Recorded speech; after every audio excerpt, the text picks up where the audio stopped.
Eva Baxter. I'm professor and chair of the Department of Anthropology at DePaul University, and I want to thank you all for coming. It is a great achievement as a professor to be a warm-up act for one of your students, and that's what I get to do today. Our main speaker is going to be Misha, who was an anthropology major and has spent the last year here as an intern at Graceland doing a project that I've helped mentor her in, and is a project that was always a dream of mine to look at the visitation of Inez. And so the results have exceeded my expectations, and I think you'll be delighted to learn from her today. My role here today as a warm-up act is to give you a little bit of context. I'm a historical archaeologist, which means I do the archaeology of the recent past.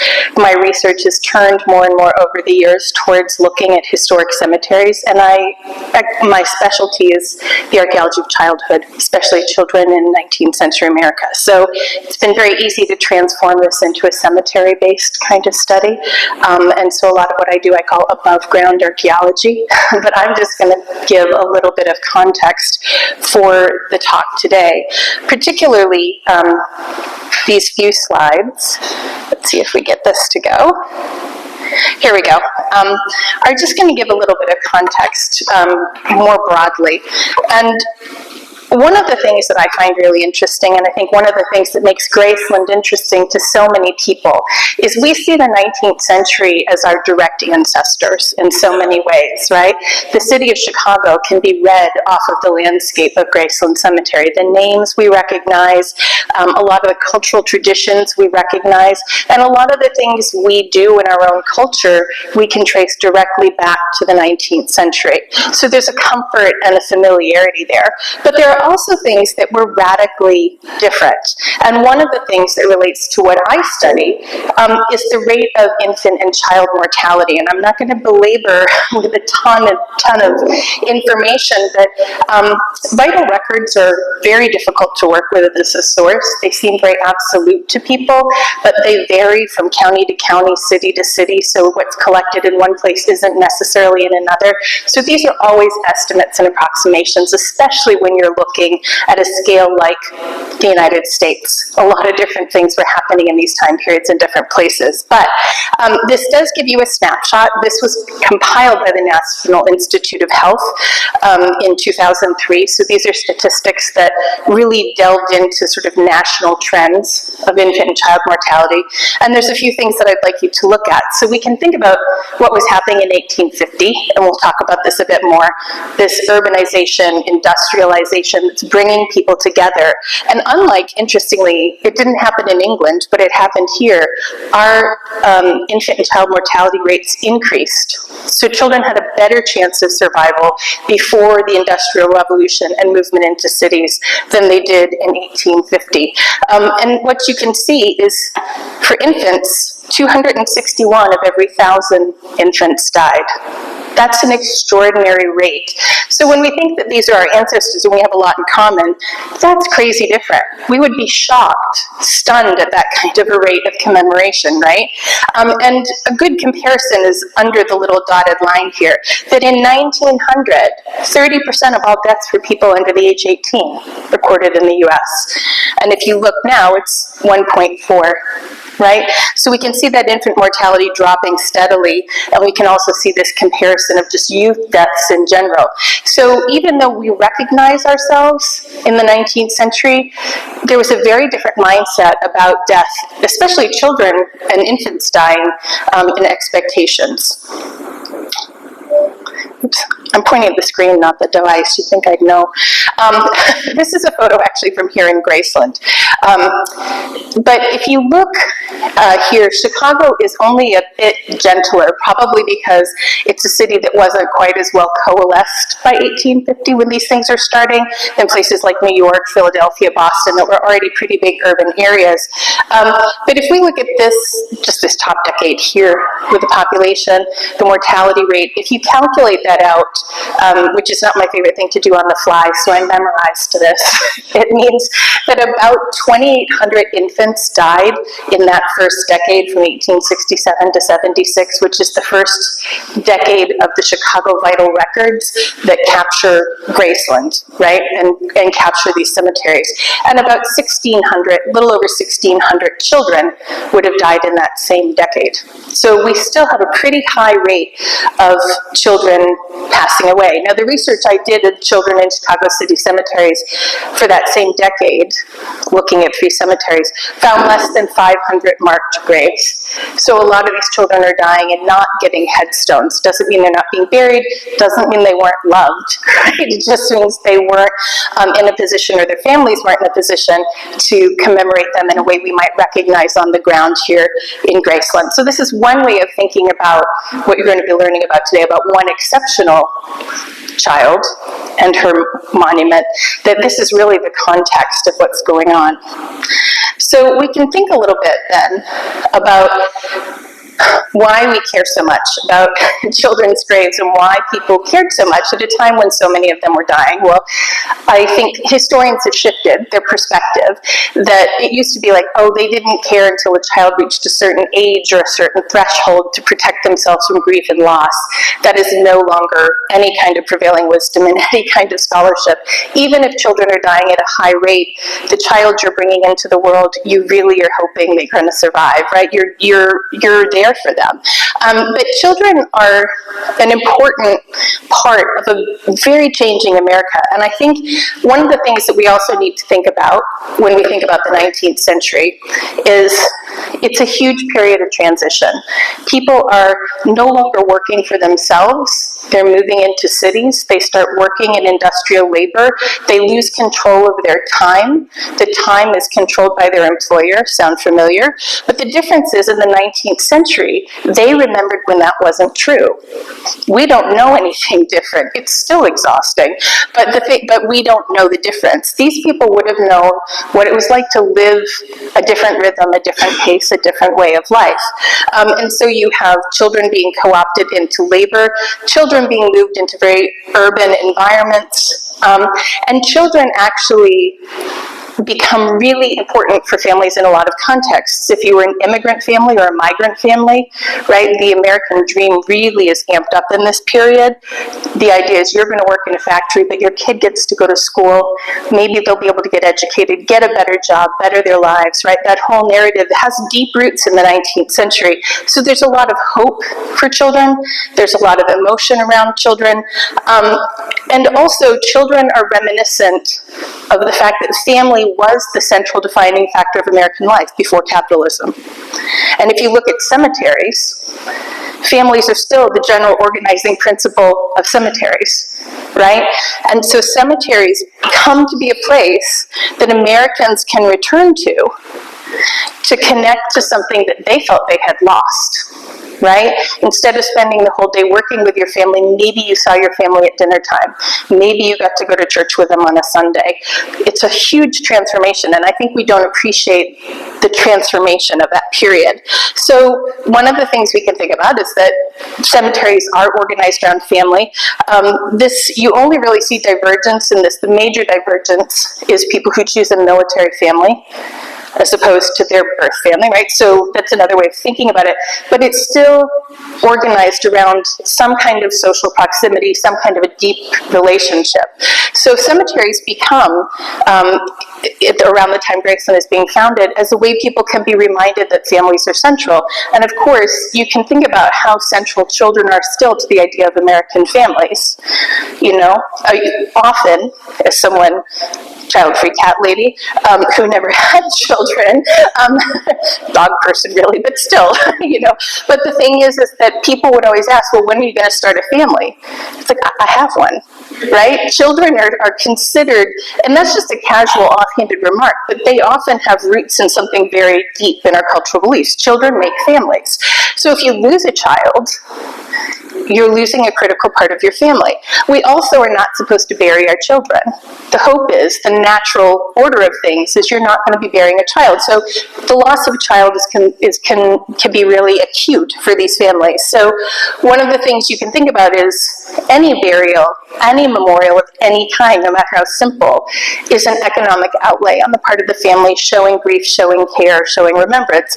You tend to see in cemeteries, the older the child, the more elaborate the memorial. So I will take a second, because I always talk about her. I gave a talk on Thursday night, and I talked about her. This little girl is in Oakwood. She's not in Graceland, sorry, but she's my favorite kid in Chicago. Her name is India Bell Kephart. She died when she was 9 years old, and I have spent so much time with her, and I bring her gifts every time I go to see her, so I'm guilty of this, but she's one of my research subjects. I talk about her, and I feel like I need to give her a little something back. But she has such a richly symbolic grave that I can talk about in this context. You can see she's lying down, so she's at home, she's in bed, she's asleep, she's waiting for her family. She's not dead. It's an important symbol in the 19th century. She's actually holding a little doll in her arms, suggesting continuity of generations, and she's got this scallop shell which shows she was a Christian. Somebody posted a photo of her on Find a Grave a couple years ago, and I just started to cry when I saw her. She was this beautiful, vibrant little girl in this gorgeous little outfit. Her parents are buried next to her now, as is one of her siblings, in much less elaborate graves. But India is a good example of how, when you've spent time getting to know a child, maybe you invest a little bit more even. So the other thing I will say is that all children, as a general trope that you can read in 19th century literature, commemorative literature, other kinds of writings, is children, because they had not yet gone into the working world, they were considered pure and innocent. And the goal of a good 19th century parent was to prolong the innocence of your child as long as possible. That was of all kinds of things. If you could keep them from working, if you could keep them without a knowledge of sexuality, it was a big deal in Victorian times, that sort of prudishness we associate with. The idea is you're prolonging innocence. And the lamb is almost exclusively a symbol of children in cemeteries, specifically because it reflects that sense of innocence. It is very, very rare that you see, I've seen two in my whole life, and believe me, my husband, who's in the back row, is very well trained to find lambs in cemeteries, because he knows I'll come running right over. I've only ever seen two that were not for little children. And you can also see this, and sadly, this is a cut-off image, but the important part is in it. The top is an etching from Mount Auburn Cemetery, the first rural garden cemetery in America, from 1838 in Cambridge, Massachusetts. And you were supposed to bring children to cemeteries. That was a big part of coming to see them. Children could learn valuable moral lessons. They got to spend time in nature. And in some research I did, it also is you could explain to them that they might die. Right? Like, it was a big part of teaching kids how to live in an age of high child mortality. But what I want to show you is the sense of how children were perceived. So here's some adults contemplating, as you were supposed to do, the graves, learning your lessons, enjoying nature, speaking to God. And right off the screen here that it got cut off, and it's not that important, is a mother instructing a smaller but older child with a frond in her hand to walk up to the gate. But look at the gihugent, unnaturally large crawling baby, instinctively doing the right thing, instinctively crawling to where the adults and the older children have to be prompted. They know, because they're the closest to God. They're the most innocent among us. So I think this image speaks volumes of how we can think about how children were perceived and their importance and meaning in America at the time. And I will be happy to speak to some of this later, but like I said, my role was just to be the warm-up act for Misha. My name is Misha. I've been here at Graceland from last September to now. And also, if you want to keep up with the slides on your phone, there's this QR code here, just in case like not everyone can see. There's also going to be a recording of this presentation uploaded sometime after. We'll keep people posted. Getting into things, I wanted to briefly share a bit of her family tree. It'll be a little bit more relevant later in the presentation, but it is good just to get an idea of it right now. All of the names in bold are buried here at Graceland. Harriet is also buried at Graceland, but she's in a different section. But yeah, all 6 of them are buried in 475D. And you'll also see that there's another Inez, but she won't come back. It's just an interesting little tidbit there. I also wanted to share her lot card, just because how it's set up, not everybody knows how her family is. So from east to west, it's David, Jane, Inez, and Delbert. And then north of Delbert is John, and then west of John is Mary. And you can see part of like how some of our older records are kept, which I think the handwriting is so beautiful. Our main focus is Inez, though, and I wanted to talk about her monument first and foremost because it is what really draws people to her. That first photograph I was very lucky to get from an ancestor of hers, and he said that he thought it was around when the statue was freshly placed in 1881. There's not a definitive answer there. There's also not a sure answer about when the cradle graves were removed, but there is a letter in the vault from the 50s about the coping around the lot being removed. The plexiglass was likely placed in the 50s as well.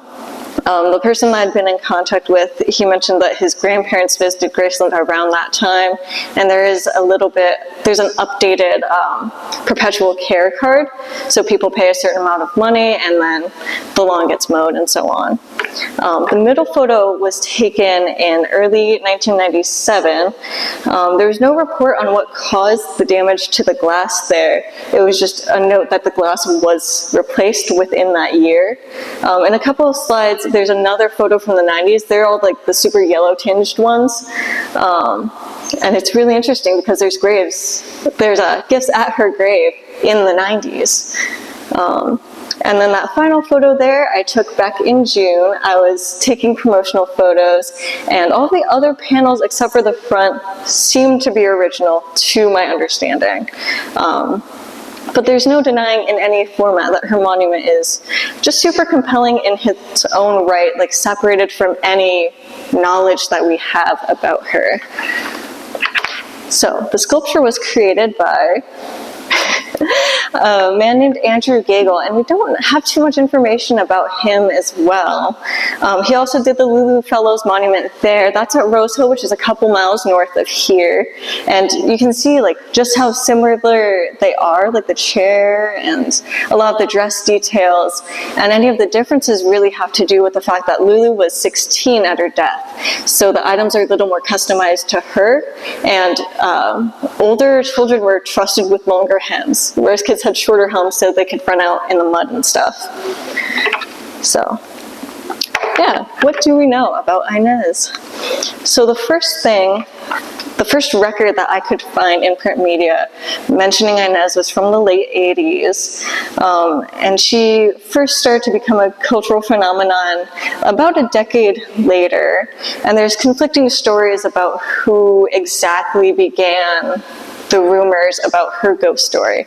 And it's her ghost story that comes up first. She becomes popular almost 100 years after her death.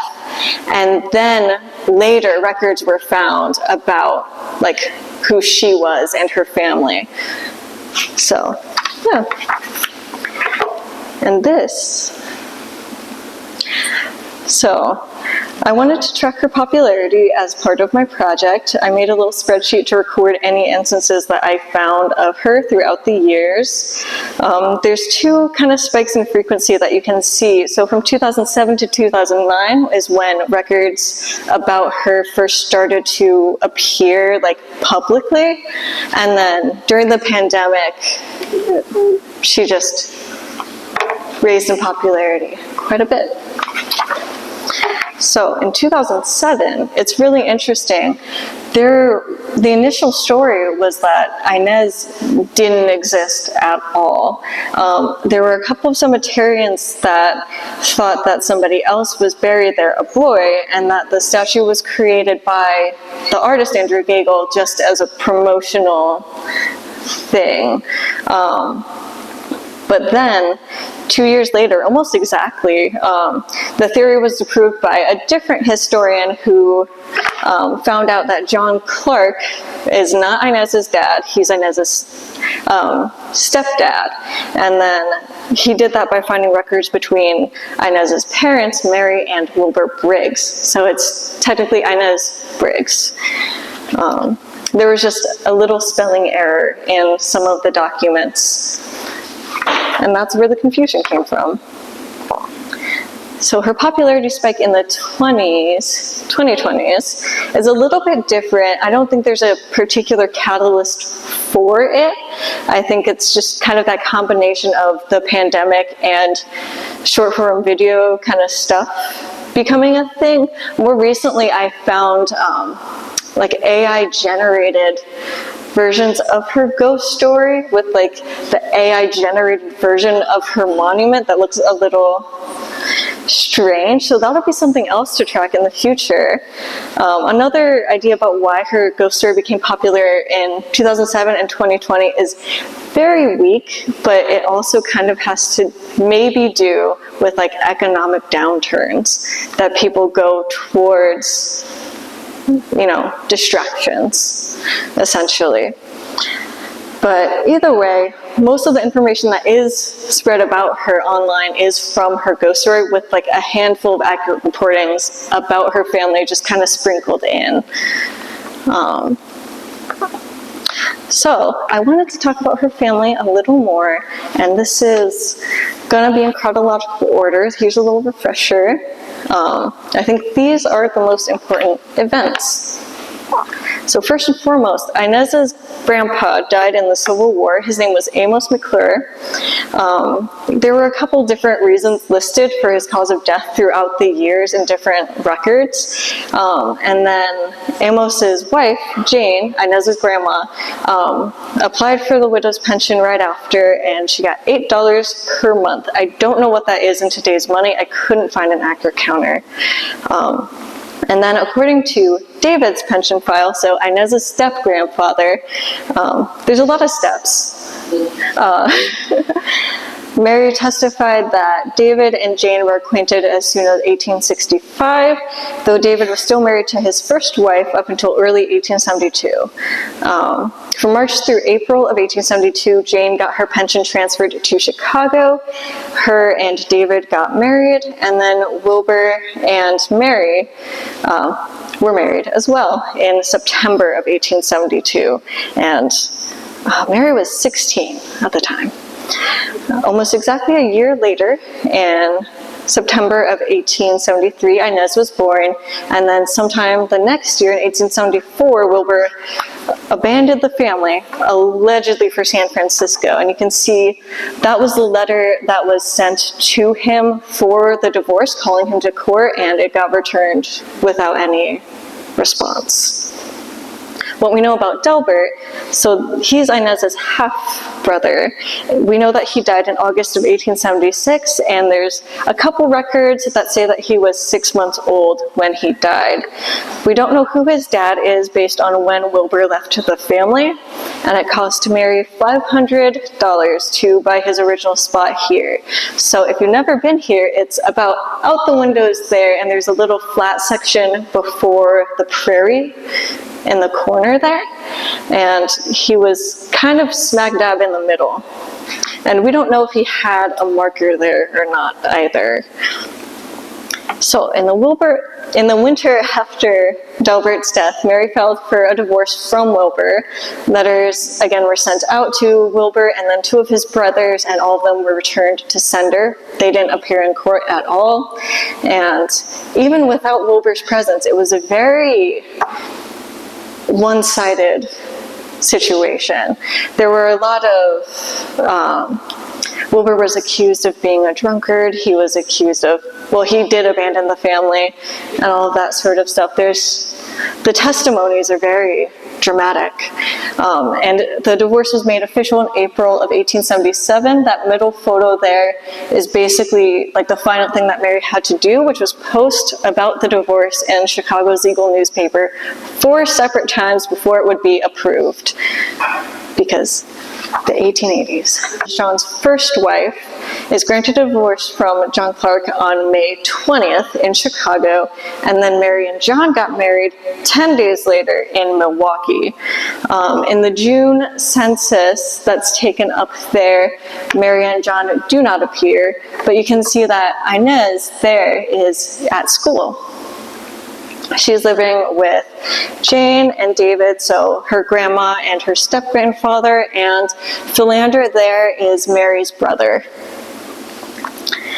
And then, a couple months later, on the bottom here, is when Inez died on August 1st of 1880. She died from diphtheria and not from a lightning strike. The lot the family is in was conveyed to them by a man in the neighboring lot. His grave is right there. His name is Benjamin F. Quimby, and we don't know any of the details of the money there. It was just conveyed to them. So on August 5th, Inez was buried. Her little brother Delbert was moved from his original spot to 475D. And then Inez's monument was commissioned at some point and then finished in 1881. So that is as brief of a telling that I can give you about Inez's family history. And I wanted to share this because I think since 2007, 2009, there is a lot of information about her family readily available, but her ghost story is still more popular, and I think it's really important to highlight that she was a very, very real person, and she had a real and complicated life, quite frankly. And I think that the gifts left at her grave kind of come from like the people who know her ghost story and then the people that know her family story. Which brings us around to the actual topic. So I began to photograph her grave on October 9th of last year, and then I collected items from her grave on Thursdays. So Monday's photos, Thursday's photos, and collection. And then I stopped on the 29th of July this year.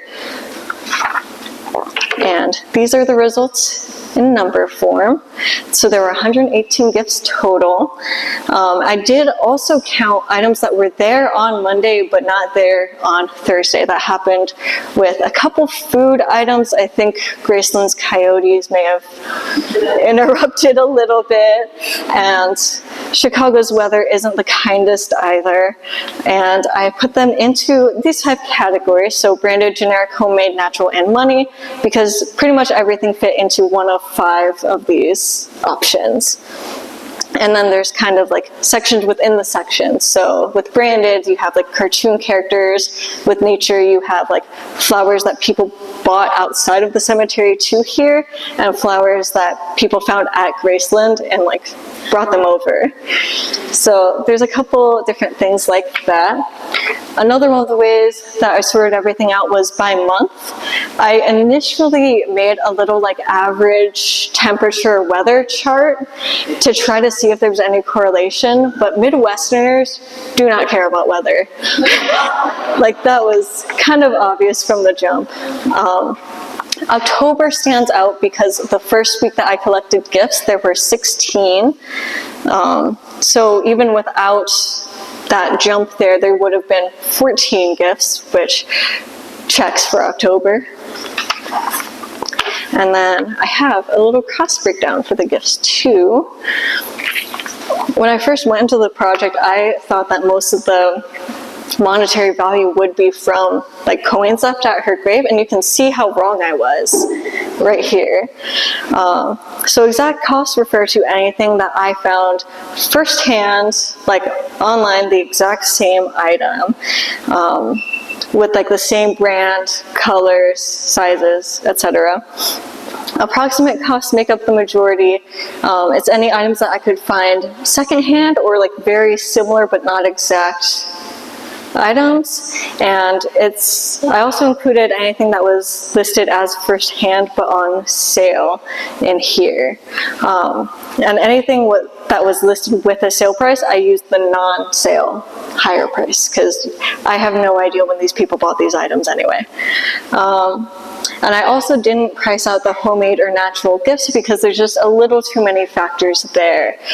Even within Chicago, there's tons of craft stores, but we also do not know where people are coming from when they're leaving gifts. They don't have to be from around here.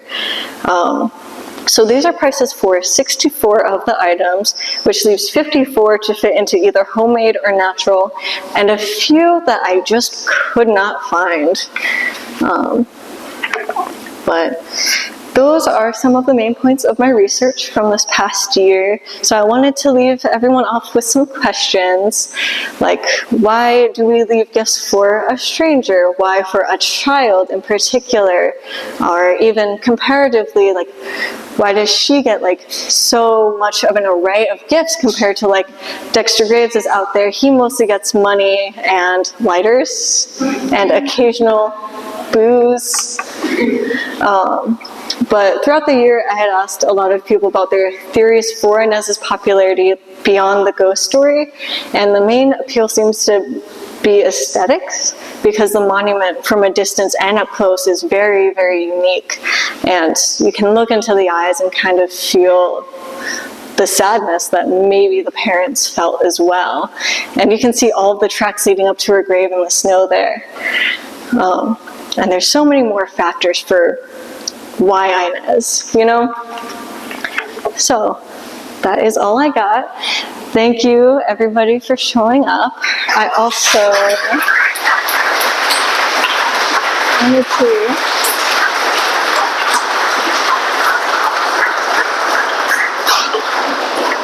also wanted to take a moment to thank a lot of people who helped out with the early research and with helping me get acquainted here. I do think the partnership between DePaul, especially the anthropology department, and Graceland is so strong, and that's what helped me find a job close after graduation, which doesn't happen for anthropologists too often.